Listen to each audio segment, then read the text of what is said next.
अस्सलाम वालेकुम दोस्तों, मैं हूं राशिद और आप देख रहे हैं टिप्स बाई राशिद।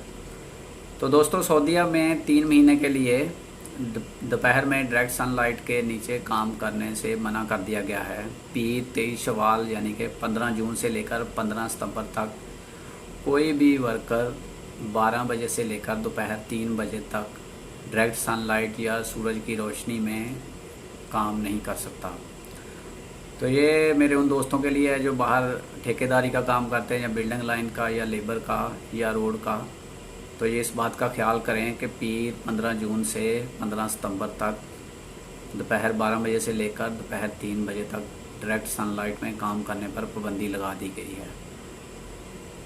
ऑयल और गैस की कुछ कंपनियों को इस पाबंदी से इस्तिस्ना हासिल है, और कुछ एमरजेंसी सेक्शन के लोगों को भी इससे इस्तिस्ना हासिल है, लेकिन उनकी कंपनी को साथ में कहा गया है कि वो धूप से बचाव के लिए ज़रूरी इक़दाम करे।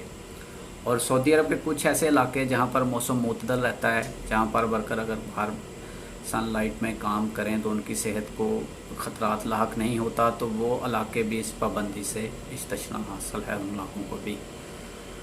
तो शुक्रिया दोस्तों, उम्मीद है वीडियो पसंद आई होगी आपको।